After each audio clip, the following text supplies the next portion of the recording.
Buenos días, estudiantes. Mi nombre es Alicia Colombo y hoy día me corresponde presentar la clase de mecanismos genéticos que controlan el desarrollo embrionario. El ovocito fertilizado cigoto contiene toda la información necesaria para que durante el desarrollo embrionario se transforme en un organismo multicelular gracias al proceso de diferenciación. Para abordar esta temática, vamos a tratar los siguientes puntos: tipos de vías genéticas del desarrollo, establecimiento de patrones de expresión en el desarrollo y morfógenos, y jerarquización de la especificación regional. Las vías genéticas controlan el destino celular debido al proceso de diferenciación por efecto de factores de transcripción o genes maestros. También determinan el comportamiento celular a través de la morfogénesis o de la generación de forma, controlando procesos como movimientos, proliferación, apoptosis, cambios de forma, comunicación entre grupos celulares, proceso que se llama inducción, transición epitelio-mesénquima y mesénquima-epitelio. Estos dos grandes procesos están controlados por patrones de formación que ocurren durante el desarrollo embrionario y que corresponden a expresión de estas vías genéticas diferencial respecto al tiempo y al dónde son expresados durante el desarrollo embrionario. Y a esto se le llama información posicional de una célula o un grupo celular. De tal manera que las vías de señalización genética controlan el destino celular, que regula el patterning del plan corporal y el comportamiento celular. La formación de patrones de expresión restringidos temporal y espacialmente está definido por la expresión coordinada de factores de crecimiento, moléculas secretadas y proteínas de membrana. El comportamiento y destino de una población celular está determinado por la expresión de genes dentro de ese grupo celular y de la interacción con otras poblaciones, lo que durante el desarrollo se hacen cada vez más restringidos hasta alcanzar la diferenciación terminal, generando una forma y una función particular. El repertorio genético que regula y coordina el plan básico corporal es conservado durante la evolución y corresponde a dos genomas, el materno y el cigótico. El genoma materno influencia el desarrollo temprano del embrión y está localizado en el citoplasma del ovocito, como mensajeros, proteínas, hormonas, etc. Mientras que el genoma cigótico influencia el desarrollo a partir del periodo de transición blástula y está contenido en el núcleo, en los cromosomas. Las vías genéticas del desarrollo pueden estar representadas por dos grandes familias de moléculas: los factores de transcripción, que representan los genes regulatorios maestros del desarrollo y que controlan la expresión de distintas vías genéticas. Y a su vez estas vías genéticas, al ser activadas, producen la expresión de distintos genes que pueden ser secretados y representan a los morfógenos. Hay múltiples familias de morfógenos, como son las familias Hedgehog, Indian, Desert, Sonic, Win, FGF, entre otras. Para poder comprender mejor cómo las vías de señalización genética controlan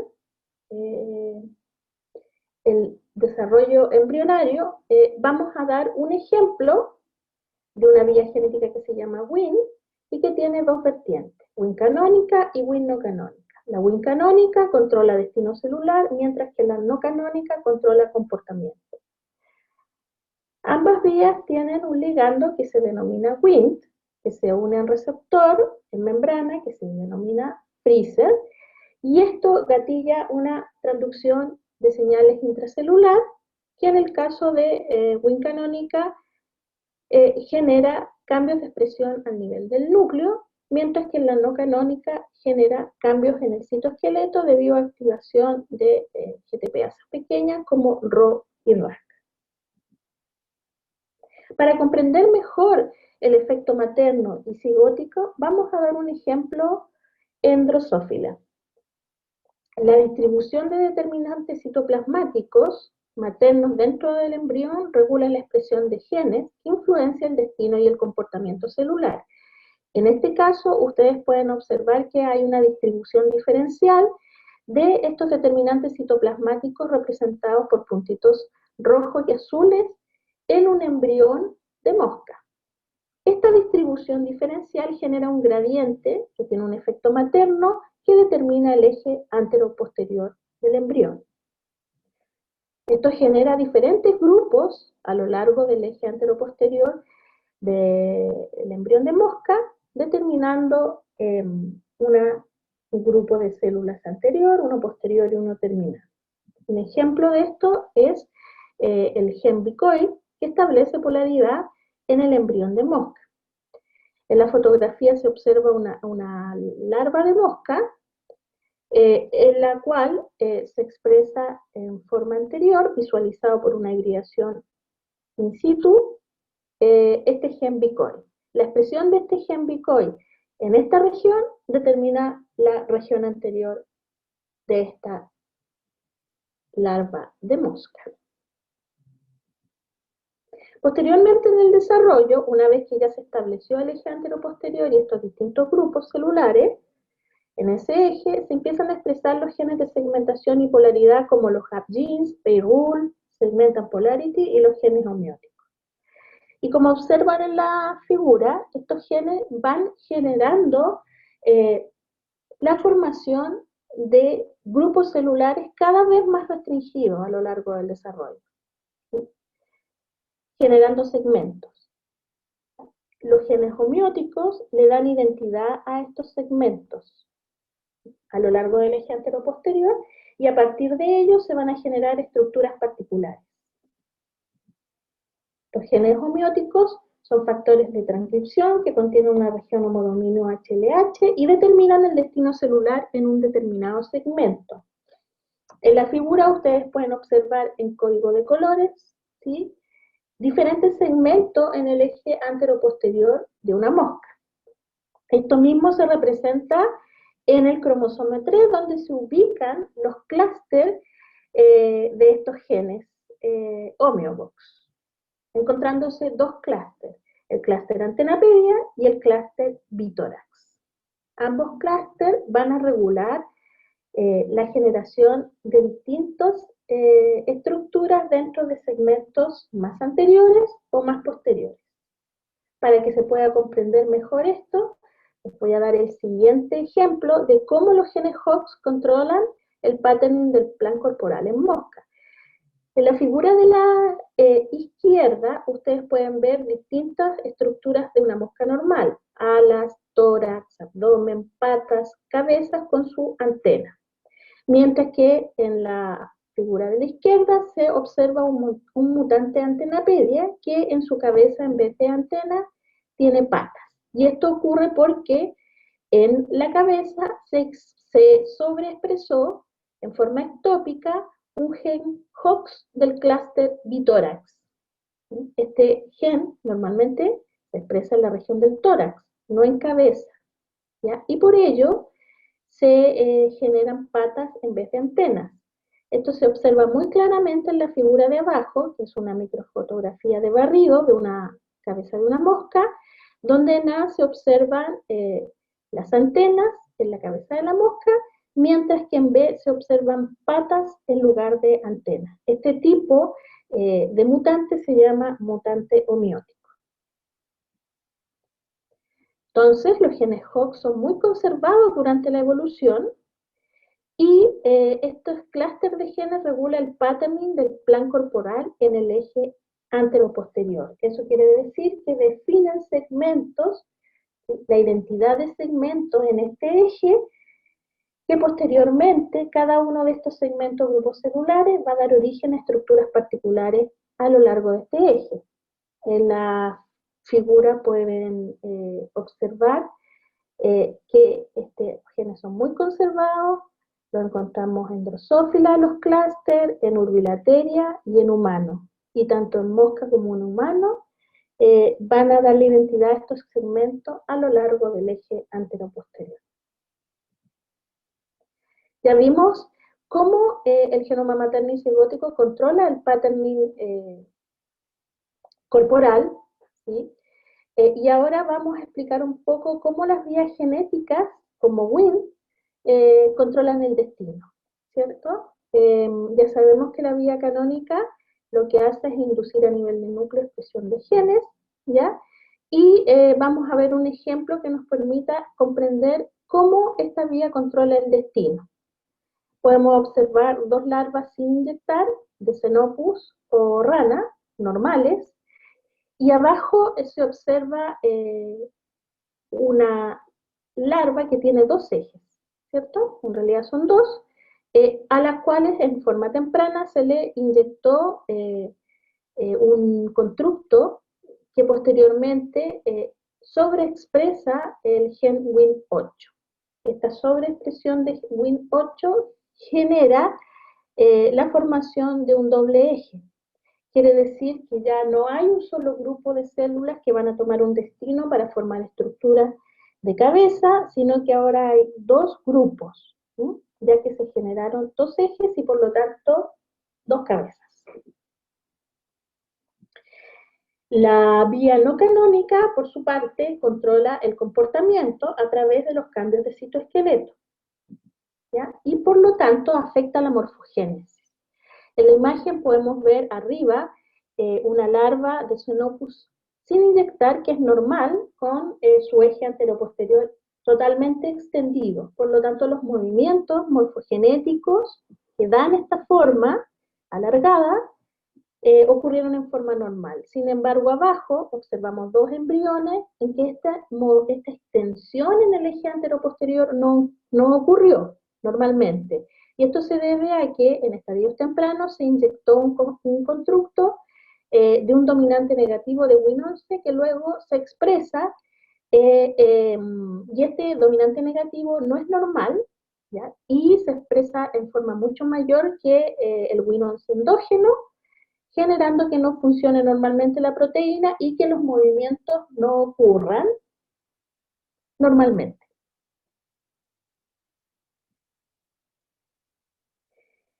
Entonces ya comprendimos cómo ejerce su acción el genoma materno, el cigótico y cómo hay vías que controlan el desarrollo, ya sea a través del destino celular o a través del comportamiento celular. Ahora, para poder comprender cómo ocurre bien todos estos procesos durante el desarrollo, tenemos que entender cómo ocurre o sucede la inducción, ¿ya? Este fenómeno es un proceso por el cual un grupo celular influencia el destino de otro que es competente. Generalmente los inductores son moléculas secretadas o morfógenos que tienen acción endocrina, paracrina o yuxtacrina. Y el tejido que va a ser inducido debe ser competente, debe ser capaz de responder a la molécula inductora y para ello debe tener receptores a los cuales se una este morfógeno.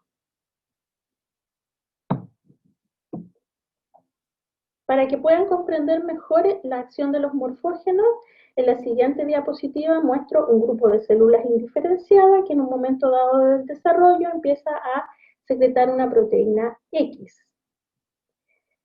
Las células opuestas secretan un bloqueador X y se genera un gradiente morfogenético de tal manera que aquellas células que tienen o están expuestas a mayor cantidad de molécula X van a adquirir un destino A, mientras las que están expuestas a una menor concentración de la molécula X van a tomar un destino B.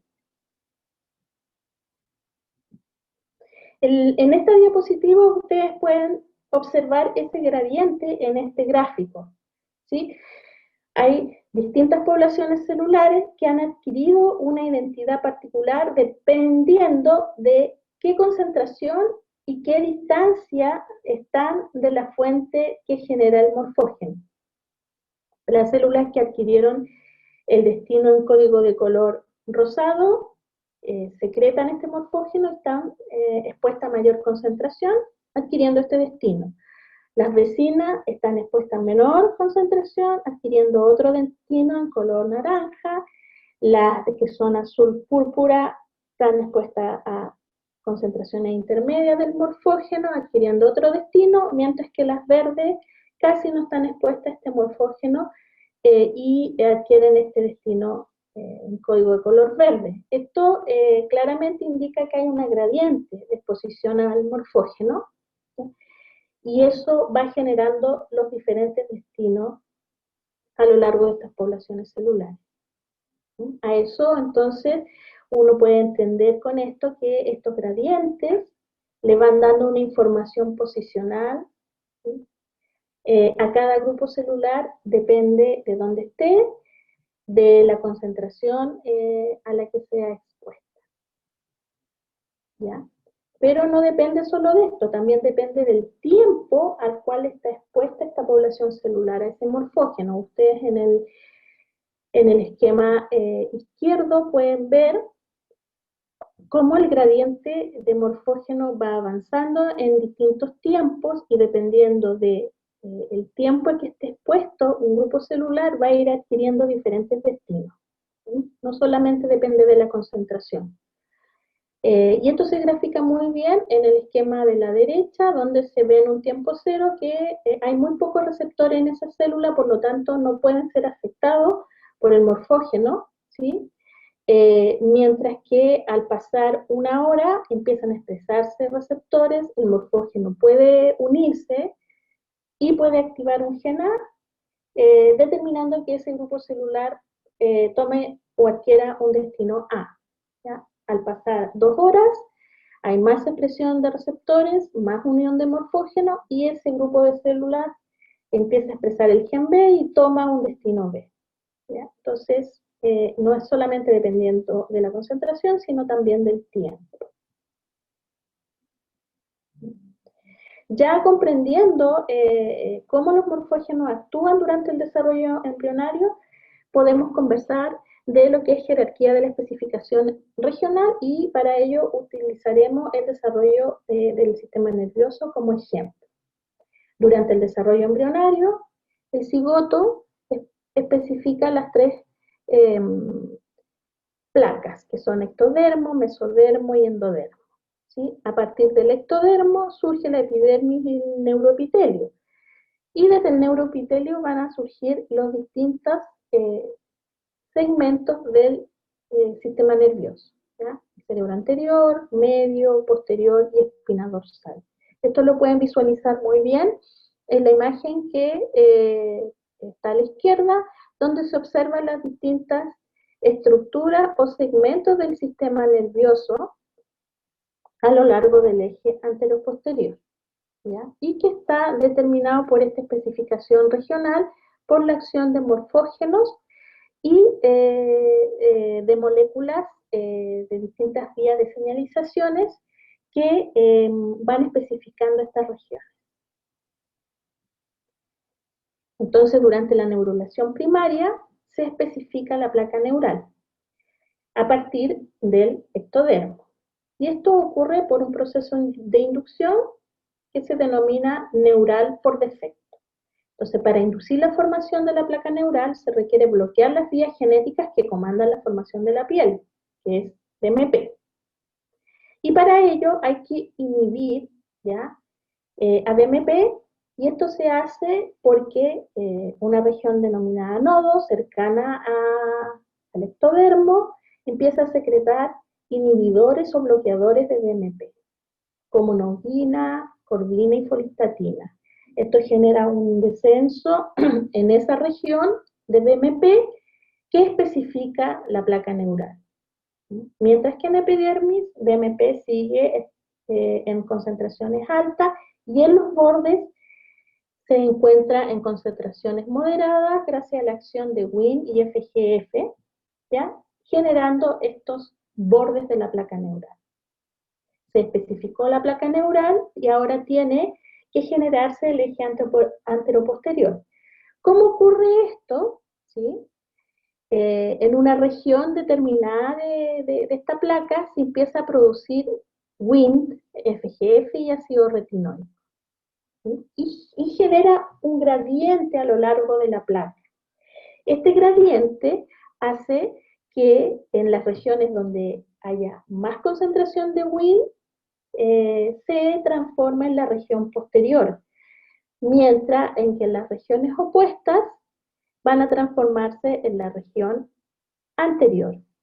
Y esto es porque desde el endodermo visceral anterior se generan inhibidores de Wnt, como Cerberus y Dicot,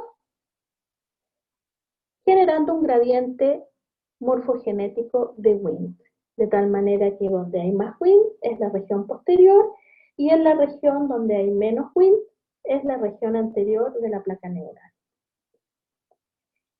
Progresa el desarrollo y se deben especificar distintos segmentos a lo largo del eje anteroposterior de la placa neural. Vamos a tomar como ejemplo el segmento más anterior de la placa neural. Y volvemos a tener este gradiente de Wnt en esa región, ¿sí? Y que se es modulado por TLC, que es secretado también por esta región del endodermo visceral anterior, o AB, que secreta este bloqueador de Wnt y genera un gradiente particular en este segmento más anterior de la placa neural, permitiendo la especificación del telencéfalo y del diencéfalo en esta región más anterior. Acá, en la siguiente diapo, podemos ver cómo estas señales antagónicas dentro de la placa neural generan el eje anteroposterior inicialmente. Entonces, donde hay mayor concentración de Wnt va a ser posterior, y donde hay menor concentración de Wnt va a ser anterior. Y esto es porque en la región anterior, desde la estructura denominada AB, se genera o se secreta Dicot y Cerberus, que son antagonistas de Wnt. Esto, a lo largo del eje anteroposterior, genera la expresión en la placa neural de genes diferenciales, OTX2 en la región más anterior y GBX2 en la región más posterior. De tal manera que ya se determinó el destino de estas dos regiones anteriores y posteriores. En la progresión del desarrollo siguen especificándose subregiones dentro de este eje de la placa neural anteroposterior. Si nos fijamos en la región más anterior, también se genera un gradiente de otros componentes de la vía Wnt, como 1, 3, 3A, 8B, que por acción del bloqueador TLC que emana desde AB, se produce de nuevo un gradiente, y donde hay menos concentración de estos componentes, se va a diferenciar a telencéfalo, una concentración intermedia en diencéfalo y una concentración mayor en el metencéfalo, generándose los distintos segmentos de la región más anterior de la placa neural. Este mismo fenómeno ocurre para el establecimiento del eje dorsoventral en el tubo neural por señales antagónicas. En este caso, desde la región más dorsal se expresan componentes de BMP y de la región más ventral de Sony-Hector. El gradiente que se genera entre ambos morfógenos determina la especificación de los distintos tipos de neuronas a lo largo del eje dorsoventral. Específicamente, desde ectodermo se secreta BMP4 y 7, ¿sí? Y desde la notocorda se secreta Sony-Hector. Cada una de estas moléculas se secreta hacia el techo del tubo neural, en el caso de BMP4, y hacia el piso del tubo neural en el caso de Sony-Hector. ¿Sí? Lo que determina la región dorsal y ventral del tubo neural. De tal manera que esto hace que se expresa en distintos componentes de la familia TGF-beta, que son distintos componentes de BMP, en la región dorsal y en la región ventral Sony-Hedge, generando este gradiente que determina distintos segmentos a lo largo del eje dorso-ventral, especificando diferentes tipos de neuronas en este eje. Una vez que ya hemos visto cómo se especifica el eje anteroposterior y dorso-ventral en el sistema nervioso, vamos a ver cómo se especifican las neuronas. Y esto ocurre gracias a un fenómeno que se llama de coordinación del destino celular y es no autónomo porque depende de interacciones de tipo inductivas que ocurren entre diferentes células del neuroectodermo. A este proceso se le llama inhibición lateral y es vía Notch delta. Inicialmente, en el esquema de la izquierda podemos ver que hay dos células de la placa neural que están expresando, ¿sí?, neurogenina, delta y Notch. De tal manera que genera un loop que mantiene indiferenciadas estas dos células. Notch es el receptor y delta es el ligando, ¿ya? De tal manera que este loop mantiene a estas células indiferenciadas. En un momento del desarrollo del sistema nervioso se genera en forma estocástica que una de las células empiece a expresar más delta, ¿ya? Y esto genera en esa misma célula que neurogenina induzca la expresión de genes proneurales como NeuroD. Mientras que en la célula vecina, esto produce una inhibición de la expresión de neurogenina y esa célula no se especifica neurona.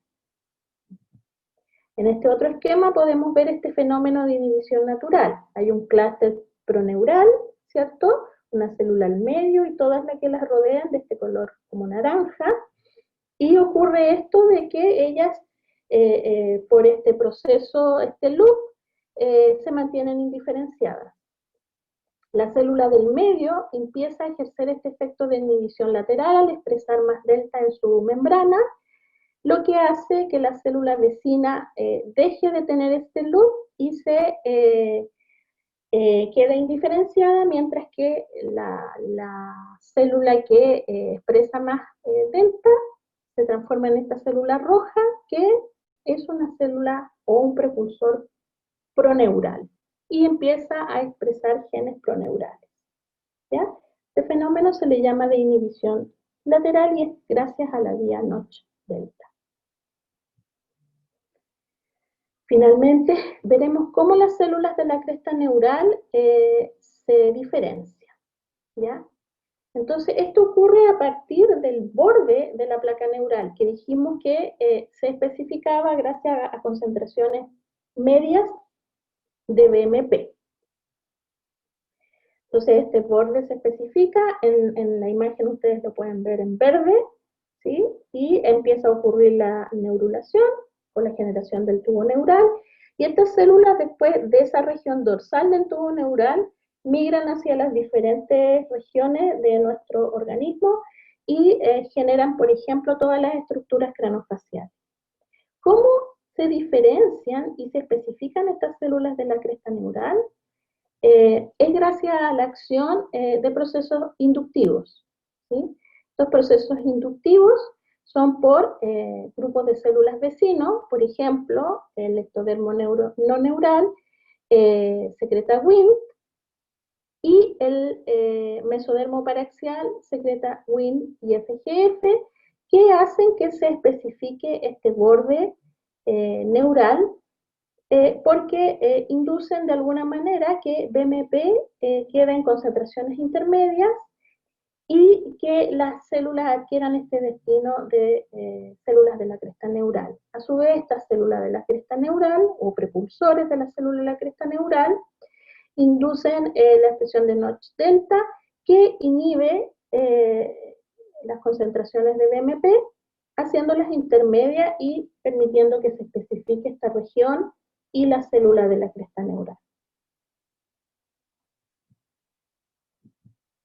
Estas células de la cresta neural se ubican en la región dorsal del tubo neural, específicamente en la región de los rombómeros, y en esta imagen ustedes pueden ver un ratón que tiene marcado con proteína verde fluorescente las células de la cresta neural, que posteriormente, cuando termina la neurulación, empiezan a migrar desde dorsal hacia ventral, hacia los arcos branquiales específicamente, desde los rombómeros.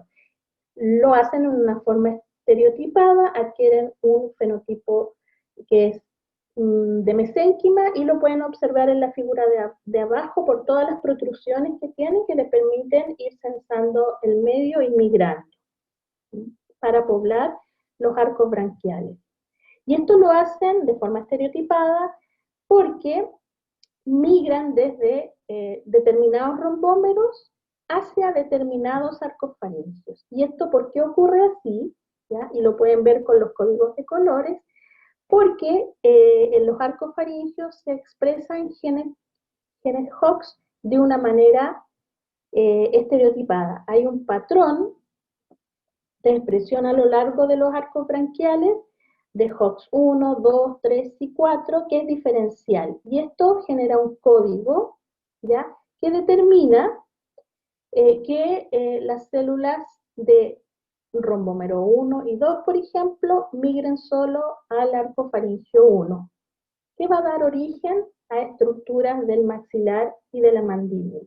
De tal manera que, al igual que a nivel del organismo completo, el código HOX determina la identidad de regiones a lo largo del eje anteroposterior